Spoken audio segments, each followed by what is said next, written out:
Hello, members of the Agora Legis community. Welcome back to our platform where we discuss legal principles and make them easy to understand.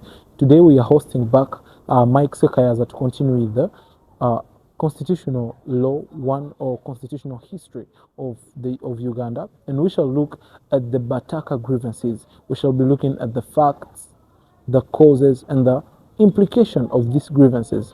I urge you to like, subscribe, and share before we jump right in. And without further indulgence, I'm Council Ben, and let's move to the discussions. So, welcome back to Agora Legis, Mike Ssekayaza. Thank you. Well, he is going to be taking us through Bataka grievances, and here we are looking at the constitutional history of Uganda. So, tell us briefly what is it about? What is all the meaning of these Bataka grievances in a layman's language? How would someone understand the concept of Bataka grievances? As earlier introduced, my name is Ssekayaza Mike, and the Bataka and peasantry grievances are commonly known as the Bataka crisis. So, the Bataka crisis is an implication of the Buganda agreement. In simple terms, the Bataka crisis is as a result of the signing of the Buganda agreement. What do I mean by that? Article 15 of the Uganda agreement was to the effect that land was to be redistributed among into customary, into Milo land ownership, and then Milo and Corn land. Therefore, that redistribution of the land is the one that caused the Bataka and peasantry grievances. Before this land was redistributed, there were initial owners of this land who were the Bataka, and then the peasants the people who used to farm, who used to do agriculture on this land. So the redistribution later alters everything and vests this land into Corn land and Milo land. For the Milo land, this was the land that was given to Uganda Kingdom. While the Corn land is the land that was given to the people the land that was given to His Majesty's government. Therefore, that redistribution of the land is one which later causes the Bataka and peasantry grievances, because we shall see that later, after the 19 of Uganda agreement, in 1920, the Bataka were agreed with the taxes that were charged, and all that is what later led to the Bataka crisis. All right. So right before we jump into the causes and implication of these Bataka grievances, tell us, who are the Bataka in question that we are talking about? Someone who has never heard of this concept, Bataka. What does it mean? Okay. Am I also a Bataka? Okay. So yeah, who is Bataka? For us to talk about their grievances, we should first understand the meaning of Bataka, or who are they in the society back then? All right. The question leads us to explain the key terms of the Bataka and peasantry grievances. And to begin with, at the Bataka were the initial owners of the land. It is a Luganda word, Bataka, meaning that these were the people who earlier owned the land. The initial landowners of Buganda land were the Bataka. All the peasants were the people that could use this land to do farming while paying rent to the Bataka. Okay, but then after the redistribution of the land by the powers of Article 15 of the Buganda Agreement, these Bataka were never the owners anymore. This land was now vested to the king and the people that had collaborated with His Majesty's government. Now those people became the landlords, and becoming the landlords, they could subject the initial owners of the land to pay rent, similarly to the peasants who used this land to do farming to also pay rent. And now the Bataka and peasants later, after the formation of the Bataka Association, they connived and brought and then appealed to the Kabaka of Buganda by then, who was Kabaka Daudi Chwa. That was in 1921, seeking for redress on who owned the land.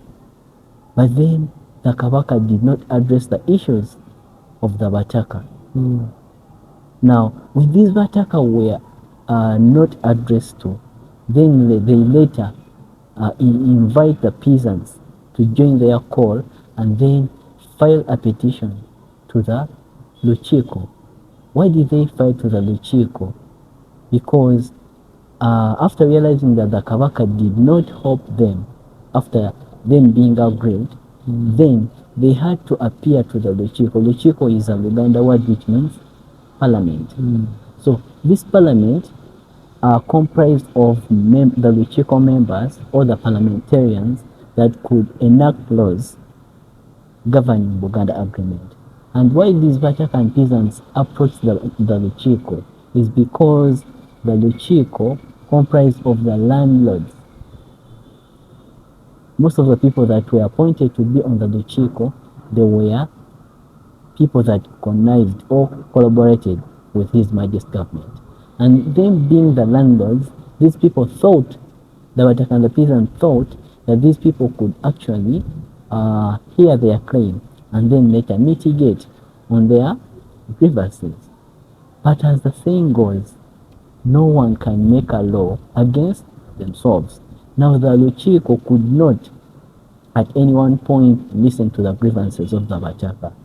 And therefore, this caused the Bataka and the peasants to approach the governor, because the governor represented His Majesty's government and he had autonomous powers over the Luchiko and so to the Kabaka. So the governor, realizing that there was a mistake in the enactment or the drawing of the Buganda agreement, he tried to rectify the mistakes that were done by His Majesty's government. And what did the governor do? The governor later established what we refer to as the Commission of Inquiry. That was in 1925 to ascertain on the issues of how the Bataka and the peasants' grievances would be addressed.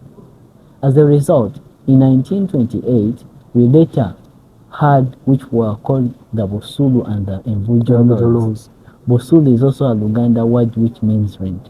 And then Envujo was also another form of rent that was subject to the peasants in form of a 1/3. Per se, you have harvested your harvest, you had to pay 1/3 of the harvest to the landlord.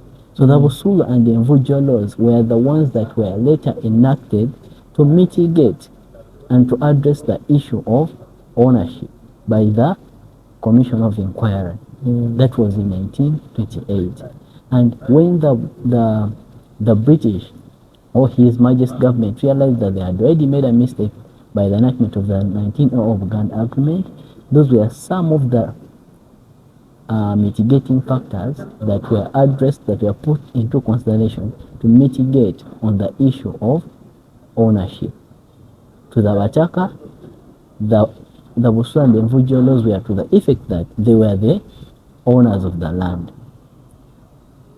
Okay, and then to the peasants, they had to pay a rent of 1/3 of their harvest, and that one later mitigated the question of who owns the land and what kind of rent someone could pay, because before the Commission of Inquiry coming up with that Bosulu and Envujo laws, the landlords would subject any kind of tax they want. But now this law put a limitation, and that is what entails the Bataka and peasantry grievances. Thank you so much, Council. I hope you guys are following, and we have now understood what we mean by the concept of Bataka. But now, there is another point of contention. What are the main causes, or what directly or indirectly led to what we call today the Bataka grievances? Could you take us through a step-by-step those causes and those reasons as why we had these Grievances. Cause number one was the result of Article 15 of the Uganda Agreement. Yeah, remember Article 15 was the effect that land was to be redistributed into Crown land and Mayoral land. So that redistribution of the land into Crown and Mayoral land caused a question of who owned the land. Was it the Bataka or the new landlords? Then that question later became a grievance to the Bataka, and then it is the one that led to the Bataka crisis and the peasantry grievances. And then after the peasants joined the Bataka, because the Bataka were organized, the Bataka formed an association that later the peasants joined to file those pleas to the Kabaka, later to the Luchiko, and to the governor. So that is one of the causes of the Bataka and the peasantry grievances. Cause number two was the formation of the Bataka Association. The Bataka Association, as I earlier said, it was a movement comprising of the Bataka, the initial landowners, that was later joined by the peasants to make their pleas before the Luchiko, the Kabaka, and to the governor. So the formation of the Bataka Association also led to the Bataka and the peasantry grievances. Cause number three was the high taxes. High taxes. Yeah, the high taxes, these were imposed by the new landlords to both the Bataka and the peasants. Now, these taxes later caused the grievances because the peasants were not happy with these taxes and then later had to seek for redress from the Kabaka. And this one, in the effects, it is seen by, it is redressed by the Commission of Inquiry, as I earlier said. Another cause was the rise of more landlords. Remember, before the Buganda Agreement, there were only the Bataka as the landlords, and then after the redistribution of the land, there were approximately 3,700 landlords. But by the time the grievances started in 1920, landlords were very many, over 150,000 landlords. And remember, these landlords, whoever was a landlord, could subject taxes as they deem fit. So the emergence of more landlords was also one of the causes of the Bataka crisis. Another cause was the failure of Kabaka Daudi Chwa to address the issues of the Bataka and the peasants. Because we later see that the failure of the Kabaka later led the Bataka to approach the Luchiko, and still the issues weren't addressed, later to the governor. Those are some of the key causes that led to the Bataka grievances. Yeah. Maybe the last cause I could give is the selling of the customary land, which was the Bataka land.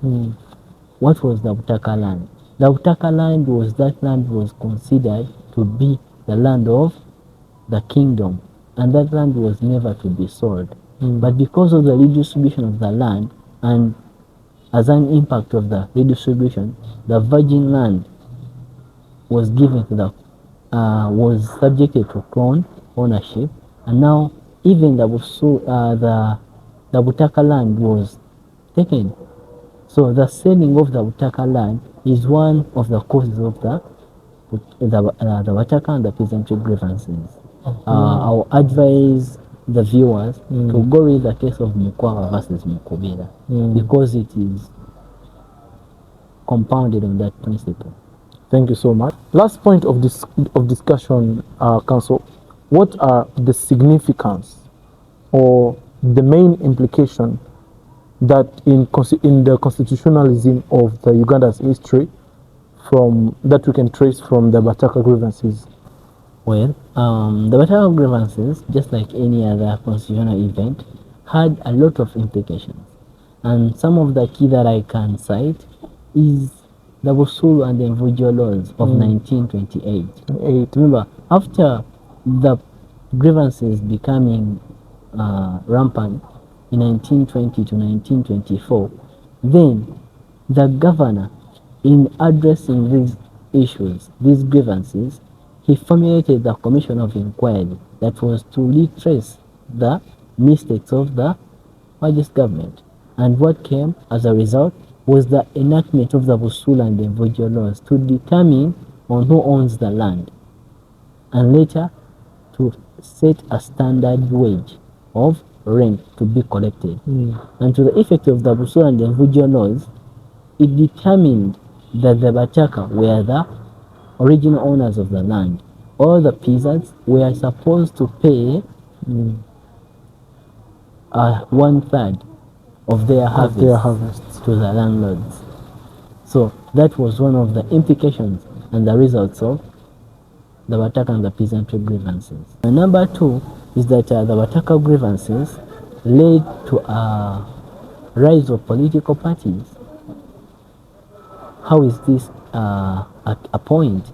In 1921, after the formation of the Bataka Association, these Bataka were so organized that later transformed into a political party by Ike himself, Ignatius Kangave himself, the Bataka Farmers Union Party, and later this party transformed to the UNC, the Uganda National Congress.